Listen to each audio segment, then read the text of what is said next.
Hello guys, how we doing? Welcome back to the Free Hammers. It's Luke here. I hope you're all doing good. And if you can hit the like button before you leave this video, that would do us a good favour. So today's video is about all the stuff that came out yesterday about David Moyes and his press conference. It's the first chance I've had to get on camera to do my opinion on it. So he came out and said there was a contract on the table, and that he was considering it, family reasons, etc., best things for the club. Listen, potentially there was a contract on the table, a few months ago when he was discussing it then and things were going well. In my opinion, there is a contract on the table, but there are loads and loads of rumours and speculation that on this contract that he is being offered, it says stuff about he will now be known as sort of head coach, or really that will be his role. So he won't be a manager. That will take that veto away, the transfer veto away, which is so, which has caused so much chaos in the summer, so much chaos in January by all accounts. And I think there will be, targets that he will need to meet in terms of, trying to push academy players through. A certain style of play potentially as well could even be in that contract. And I think that is the reason he hasn't signed it. If the contract was so, good, and this man would have signed the contract. Let's not kid ourselves. It's all right. He's given it. It's his decision, etc. I think if the contract was as good as he thought, he would have signed it. Let's be fair. He's not going to get anywhere bigger than West Ham. Unless he goes up to Scotland, if you consider Celtic a bigger club than West Ham, with their league titles and Champions League in the past. But in terms of Premier League, probably the only job that did scream that he could have got was Crystal Palace, which now has been taken.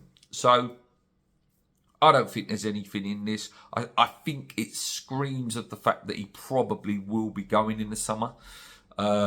Barring a massive freak turnaround where we win the Europa League and somehow qualify for Europe, and put some really good results together, which I can't see. I really can't, unless Lucas Paquetá comes back and, puts in some ridiculous level performances where we were able to turn things around and pull off some freak results. I think this is the beginning of the end for David Moyes. And potentially the club are trying to do it in a way that looks more respectful, that it's in his hands, that he's decided to walk away rather than he's been sacked. So both parties look quite good, so that he's walked away and we look like we haven't pushed him out the door. We've offered him a contract. He didn't want that contract. It looks like Stuyden's, all the leaks this week is that Stuyden's, gradually getting more trust in the board and more power, and hopefully he will have a big role to play in the next manager that comes in the club. Again, the key word there is manager. I don't want them to be manager. I want them to be head coach, and that, there's a transitional. It makes it easier to transition. If you have a head coach and there's people above that control the players coming in, coming out, and the youth development and stuff like that.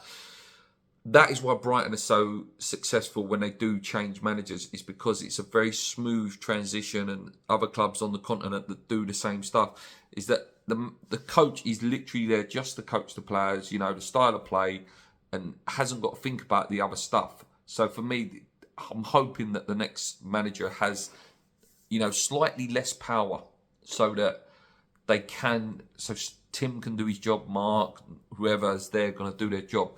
So yeah, it's looking a little bit more positive on the Moyes front now, that it looks like I would say it's 60-40, 70, maybe even 70-30 that he's going now. Like I say, that 30% is if he was able to pull off some really good results and somehow manage to get West Ham to qualify for Europe, which I can't see. I do believe that if we lose to Brentford and Everton, that could be it anyway. I think they will pull the bullet, just shoot the bullet at him.